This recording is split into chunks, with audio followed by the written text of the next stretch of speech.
It's very busy. There's a lot of activity. There's a lot of turf being moved around, which is quite astonishing.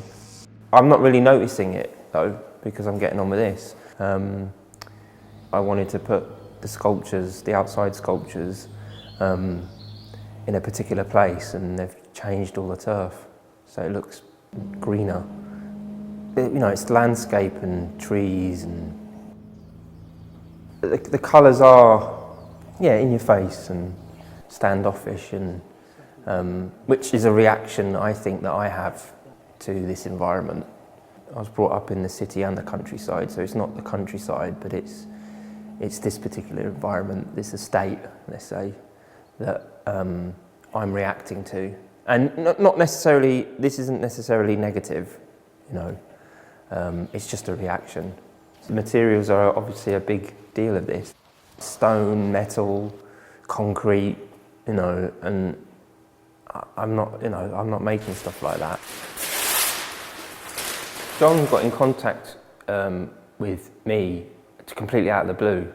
John and Nikki came round to the studio. I told them what I wanted to do, because also you get quite nervous in those. I get quite nervous in those situations. So it's good to sort of think maybe that you are sort of taking some sort of control or like directing it in some ways. He's made a few pieces of work in response to that whole journey of losing your mother to cancer. He was very, very shocked by that. And his response is to create a cure through his art, but also through joy and humour with the funny figures that we've got behind us. I mean, he's really been very brave, personally very brave. I'd been working in the music industry for a good few years.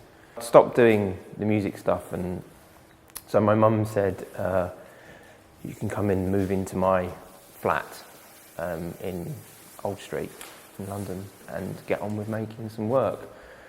So I did. I took that opportunity that my mother had given me. Some people found out what I was doing and wanted to get involved. All I wanted to do was to have stuff to make sound with. It's always, you know, they're very interconnected, like drawing, listening to music, drawing, you know, like growing up doing that. From making music or sound, I went on to, you know, deciding that I can sing and wanting to sing, and then writing songs, and then from that, doing, you know, in the next step you have to perform. It could just be walking into a particular space, but there is something very, like you are going into a different dimension, a different place to performing. And it is like, I mean, even just saying, right, I'm performing. So it's already like changed. So I'm going to be doing a walk around the grounds, dry stone walls. That's what we're going to be looking at. They're great, they're just great, they're beautiful, absolutely beautiful. I got caught stealing. So the person who owned the things that I was the apples that I was stealing, said, caught me, and then said, well, you're going to have to help me out over the summer. And he taught me how to, he had a bit of land and he had dry stone walls, so he taught me how to do that. And he said, you're a natural.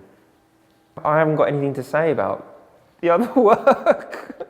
It's done, you know, I can't really, I don't really like talking about work anyway, so I'm going to find it pretty hard talking about someone else's.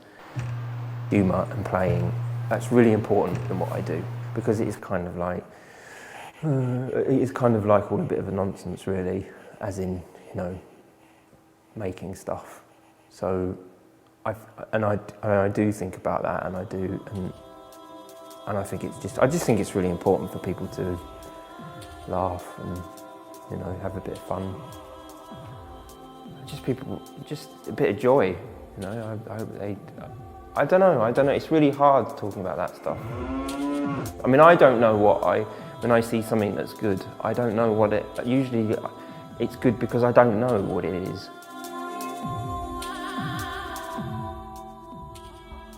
Jupiter Artland have given me this opportunity, and I want to be able to sort of give something back.